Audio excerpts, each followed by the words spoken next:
Dios le bendiga. Bueno, estamos ya dando inicio a nuestro estudio en el libro de Apocalipsis. Ayer, en la entrega anterior, estábamos en el capítulo 17, pero ayer estuvimos haciendo énfasis en el hecho de que debemos comprender lo que es la participación de Roma en esto, ¿verdad? Nosotros vemos el capítulo 2 de Daniel, que nos habla del cuarto reino, cuyas piernas se extienden hasta el último tiempo. O sea, nos indica eso. Las piernas de la estatua se extienden hasta los dedos de los pies, lo que quiere decir que es lo mismo, forman parte, las piernas y los dedos. Hay un elemento que es el hierro que se toma en cuenta. En el capítulo 7, cuando se habla de la cuarta bestia, se habla de unos dientes de hierro.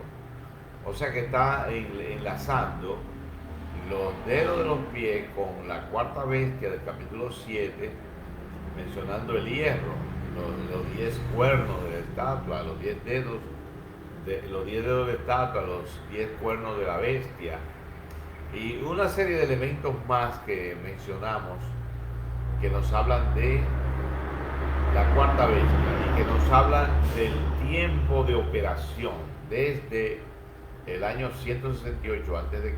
hasta la venida de nuestro Señor Jesucristo, o poco antes de la venida, porque Roma será destruida antes de la aparición de nuestro Señor en los cielos. Eso es algo que queda claro. Claro, también va a ser destruida después de la séptima trompeta y después de la séptima ponchera de ira, del séptimo tazón de ira. Eso debe quedar claro. Ahora yo quiero que vayamos a Apocalipsis 17 y vamos a ver allí una serie de elementos que en realidad son nuevos. Vamos a decir que son nuevos porque ustedes lo van a escuchar en este estudio. No existe en otros estudios. En otros estudios pues se le da una interpretación distinta. Necesariamente, si estamos hablando de que Roma es la que está participando en la persecución, recuerden que la persecución comienza con el pueblo de Israel. O sea, Israel queda cautivo bajo el imperio romano. Nuestro Señor Jesucristo en su niñez es perseguido por Herodes el Grande, títere del imperio romano.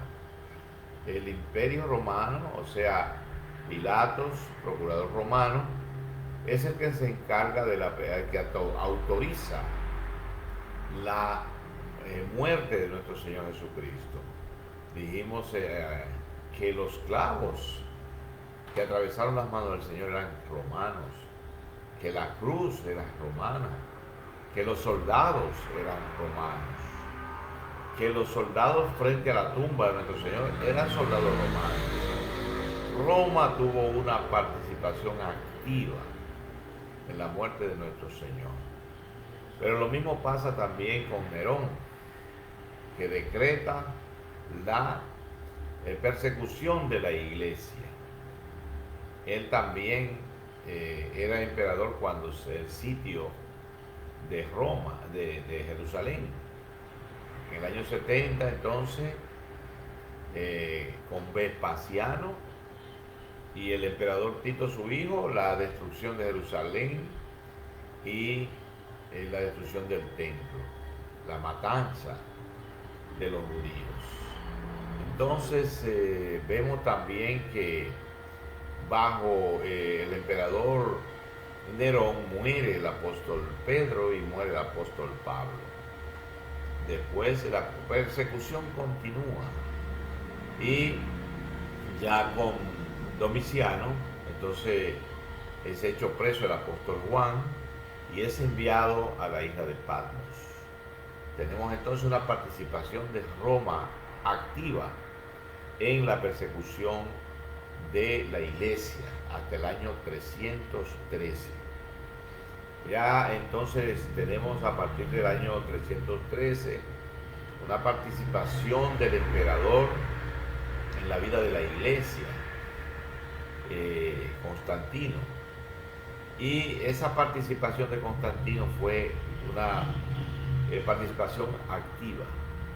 Él era el líder de la iglesia, él manejaba el concilio, los concilios, manejaba la iglesia a su criterio, a su antojo.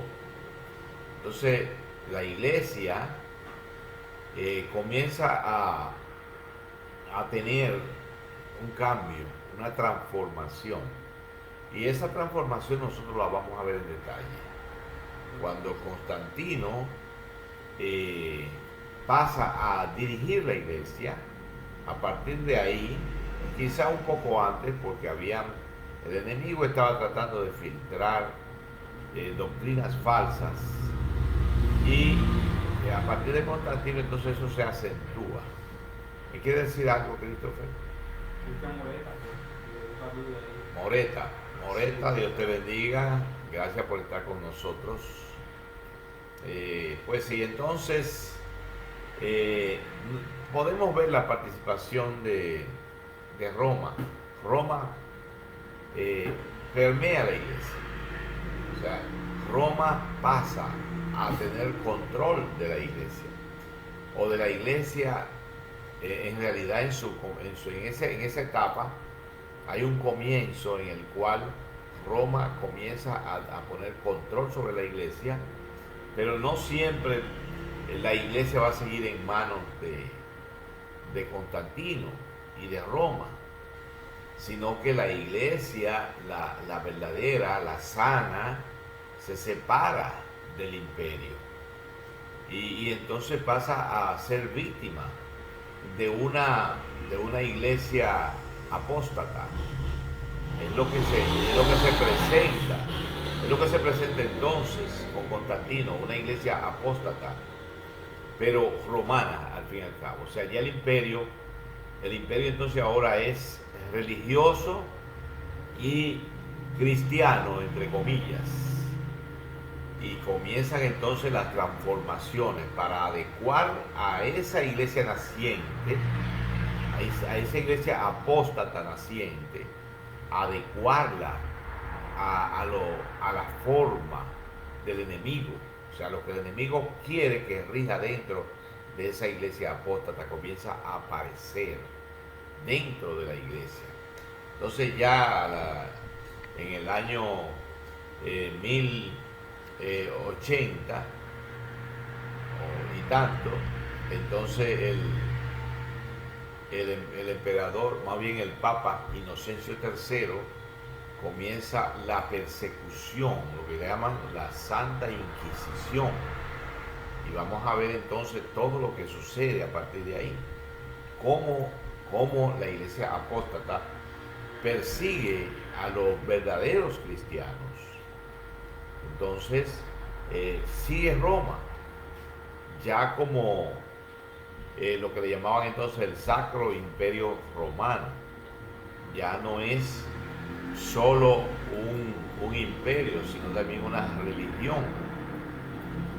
Y cuando dejan de aparecer los emperadores, entonces siguen los papas, pero están en Roma, y es desde Roma que sigue funcionando, y sigue funcionando con el nombre de Roma.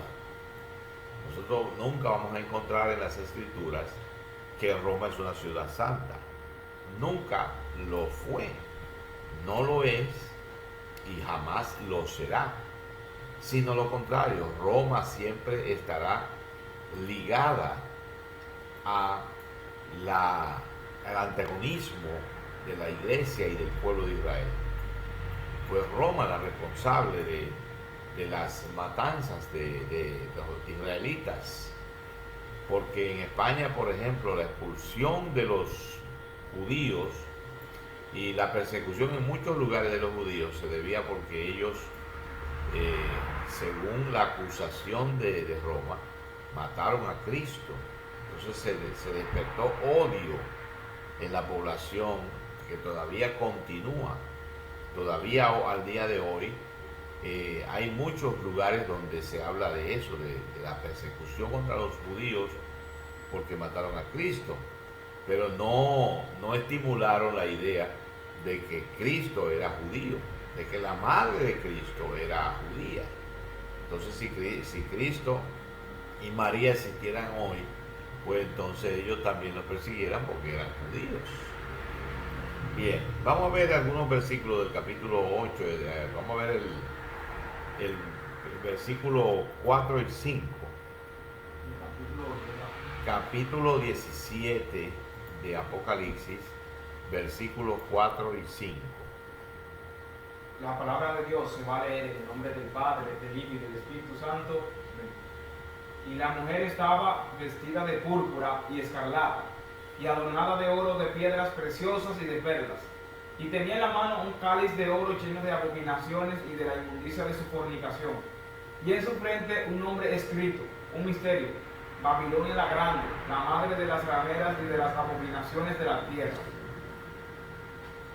Bien, entonces allí vemos que la mujer, que ya dijimos que era Roma, la palabra nos habla de la mujer sentada sobre 7 montes. Ya identificamos la mujer como Roma. La bestia es el anticristo. La bestia entonces tiene a la mujer cabalgando sobre la bestia. Entonces la mujer está vestida de púrpura, de lino fino y de escarlata, y enjollada, como diría el original, forrada de oro.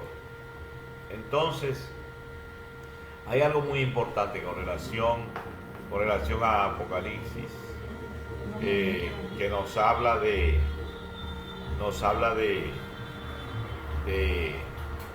el color. Yo siempre le he dicho a ustedes que el color tiene que ver con elementos que portan significado en sí mismos. Vamos a ver cómo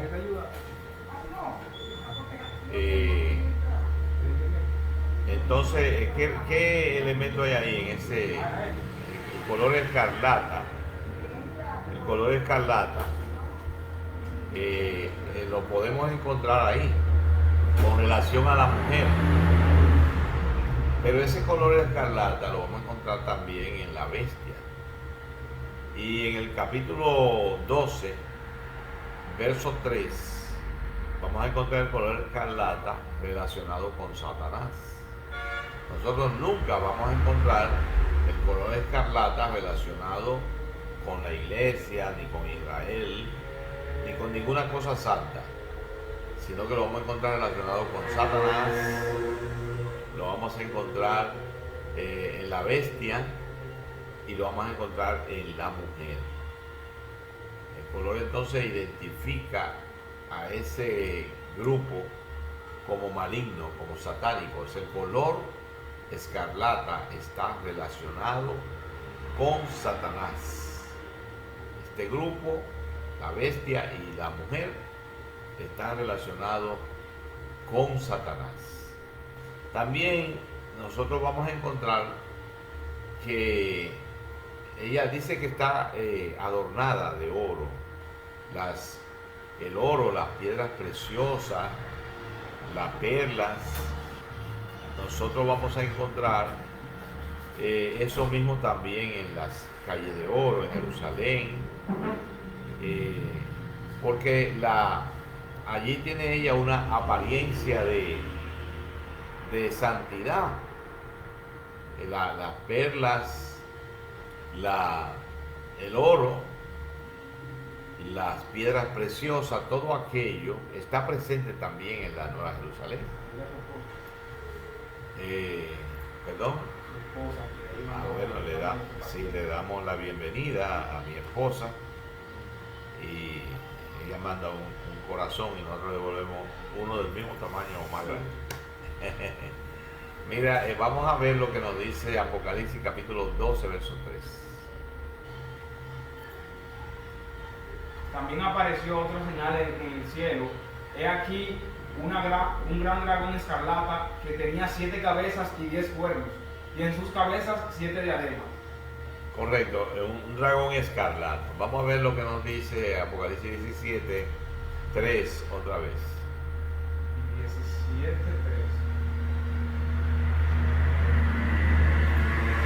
Y me llevó en el espíritu al desierto, y vi a una mujer sentada sobre una bestia escarlata llena de nombres de blasfemia, que tenía 7 cabezas y 10 cuernos. Correcto, esta bestia donde la mujer está cabalgando era de escarlata también. En el que versículo 4, como dice, la mujer estaba vestida de púrpura y escarlata y adornada de oro, de piedras preciosas y de perlas, y tenía en la mano un cáliz de oro lleno de abominaciones y de la inmundicia de su fornicación. Muy bien, entonces el color escarlata identifica a Satanás, a la bestia y a la mujer. Color que, como dije ahorita, no aparece con relación a Dios. Ahora, las prendas preciosas, el oro y todas esas joyas sí aparecen en la santa ciudad. Entonces, en el caso de la mujer, lo que está es haciendo uso de estas cosas para aparentar algo, ¿no? No tiene el mismo uso, el mismo significado en la mujer que en la ciudad santa, porque la mujer está ostentando y usurpando, no le corresponde, no le pertenece. Como todo lo que representa a esa religión, que es todo apariencia, es hipocresía, pero en la ciudad santa es una realidad. Ustedes se acuerdan que nosotros hablamos del lugar desierto. O sea, cuando se habla de la mujer, versículo 3 del capítulo 17, se habla de un lugar desierto. La mujer fue vista en un lugar desierto. En cambio, en la santa ciudad de Jerusalén está en un monte alto. Y hay una diferencia en eso. Vamos a ver lo que nos dice el Salmo 15, aunque no quisiera entrar en muchos detalles para que podamos avanzar, porque ahora no estamos en analizar con detalles, sino solamente superficialmente. Pero léeme el capítulo 15 de los Salmos, el Salmo 15. Antes de saludar a Floris Alexandra Breugando, a Denis Ortiz también. ¿Otra vez? Floris Alexandra Breugando y Denis Ortiz. Bienvenido, que el Señor le bendiga y gracias por acompañarnos. Vamos a ver lo que nos dice el Salmo 15. Jehová, ¿quién habitará en tu tabernáculo? ¿Quién morará en tu monte santo? El que anda en integridad y hace justicia, y habla verdad en su corazón, el que no calumnia con su lengua, ni hace mal a su prójimo, ni admite reproche alguno contra su vecino. Muy bien, nos habla allí de un monte, el monte santo. La mujer en Apocalipsis 21:9 está en un monte alto. En Apocalipsis capítulo 14, verso primero, ¿cómo que dice? Capítulo Apocalipsis 14. 14, primero. Sí. Después miré, y he aquí el Cordero estaba en pie sobre el monte de Sión, y con él 144,000, que tenían el nombre de él y el de su padre escrito en la frente. Exacto, allí en el Salmo dice, ¿quién habitará en el monte santo, verdad? Entonces aquí nos dice que los 144,000 estaban en el monte Sión. De modo que el monte en Apocalipsis es sinónimo de santidad. Como lo vemos para la mujer, la santa ciudad de Jerusalén, que está tipificando a una mujer, y la que está en Roma, que está tipificando a otra mujer. Vamos a ver cómo le llama en el versículo 5 del capítulo 17. Y en sus bocas no fue hallada mentira. No, 17:5. y en su frente un nombre escrito, un misterio, Babilonia la grande, la madre de las rameras y de las abominaciones de la tierra. Bien, ahí tendremos que hacer un análisis más profundo, pero cuando le llama Babilonia está equiparando, o sea, le está llamando Babilonia como cuando se le llama a una persona por un nombre queriendo relacionarlo con algún bien o con algún mal. Porque, por ejemplo, usted le podría decir a una persona, decirle boxeador o decirle león.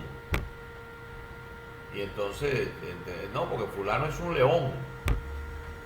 Entonces está tipificando a la persona, queriendo decir con eso que es muy violento. Usted dice, fulano es un boxeador, entonces es porque sabe de pelea, aunque nunca haya boxeado. O sea que de la misma manera se le está llamando a la mujer Babilonia, y no Babilonia simplemente, sino Babilonia la grande. O sea, esta supera. Si estudiamos quién era Babilonia, la antigua Babilonia, vamos a ver que era el centro religioso del mundo. Allí estaban todas las religiones representadas. Allí estaban todos los ídolos, como dicen.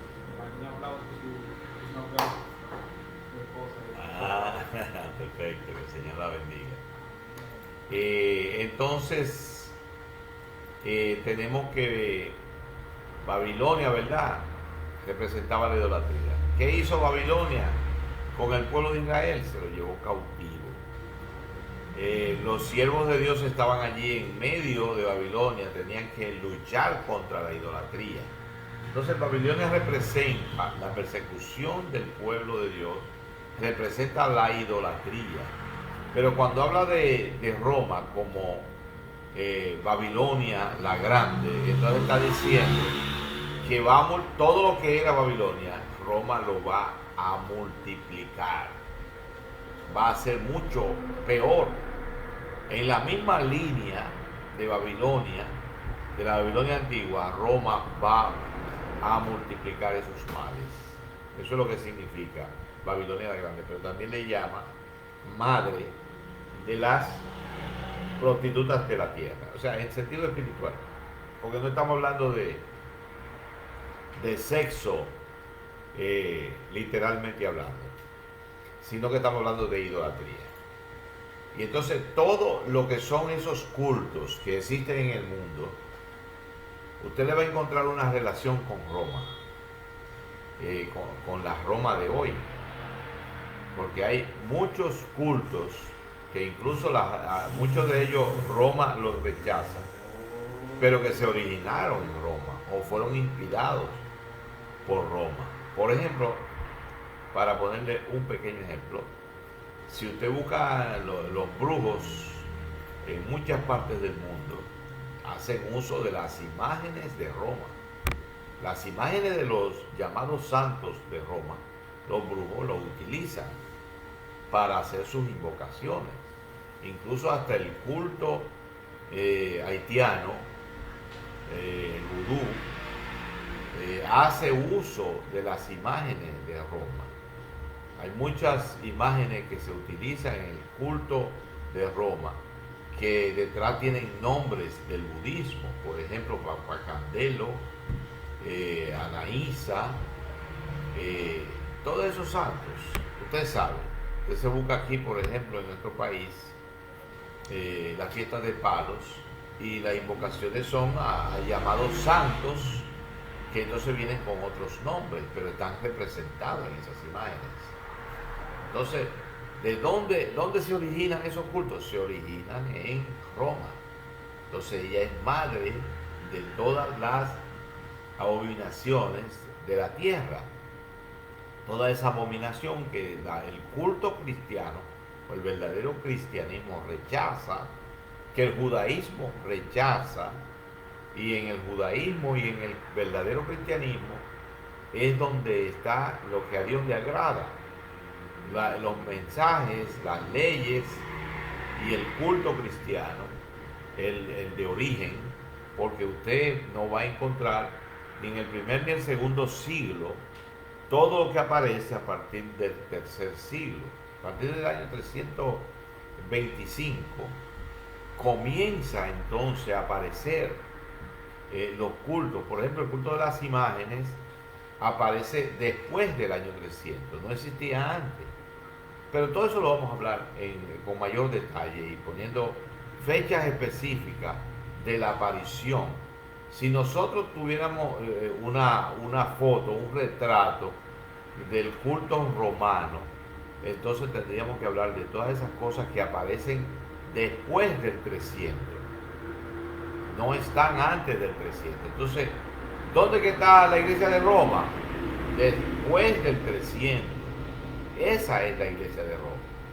Ahora, la iglesia que nosotros vamos a encontrar es un culto que Roma lo persiguió y aún hasta la fecha ya no lo persigue para hacerle daño físico, pero lo sigue señalando en diferentes formas como un culto falso. El culto del cristianismo verdadero, Roma lo rechaza como un culto falso y lucha por establecer la forma de culto que ellos tienen que no aparece en la palabra. Le voy a dar un ejemplo. Cuando se llama a María, Madre de Dios, esa expresión, Madre de Dios, yo lo invito que usted se lea todo el Nuevo Testamento. Y la expresión Madre de Dios, usted no la va a encontrar. Usted no va a encontrar el uso del rosario. Usted no va a encontrar a Jesucristo diciéndole Madre a María en una sola ocasión. Una sola ocasión no lo va a encontrar. Pero todas esas cosas que vamos a estar detallando en su momento. Nosotros vamos a terminar el capítulo 17, 18, 19 y 20 con esta parte del Apocalipsis que nosotros le dijimos que es la sexta parte. La sexta parte de Apocalipsis consta del capítulo 15, 16, 17, 18, 19 y 20. O sea, del 15 al 20 es la sexta parte. Entonces, después que terminemos la sexta parte, rápidamente vamos a entrar en la séptima parte que comprende los capítulos 21 y 22. Ahora, cuando entremos en los detalles de cada uno de esos capítulos, como ahora por ejemplo el capítulo 17, es mucho lo que hay que buscar, es mucho lo que hay que profundizar. Cuando estemos hablando allí palabra por palabra, que es lo que estamos haciendo. Nosotros estamos todavía en el capítulo 1 y estamos en el versículo 2. Y la razón por la que nos hemos adelantado a ver capítulo por capítulo es porque el capítulo 1, versículo 2, dice de las cosas que Juan vio. O sea, estamos hablando de las cosas que Juan vio. Entonces, como no podemos presentarlo todo en detalle, porque eso nos corresponde hacerlo cuando volvamos sobre cada uno de esos capítulos, versículo por versículo y palabra por palabra. No se pierda estos estudios, esté con nosotros cada noche de lunes a viernes. O sea, volveremos con ustedes el próximo lunes y estaremos analizando palabra por palabra. Todavía nos queda parte del capítulo 17, del 18. Vamos a ver si podemos acelerar un poco para poder volver al capítulo 1, que es donde estamos trabajando en detalle.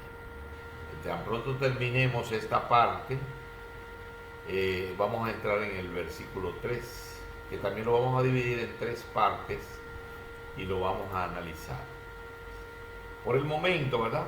Le damos las gracias a ustedes por su atención. Le pedimos que no solamente ustedes vuelvan con nosotros, sino que ustedes compartan estos estudios, estas verdades bíblicas para que lleguen a todas partes, para que alcancen a mayor número de personas. Gracias y que el Señor les bendiga grandemente.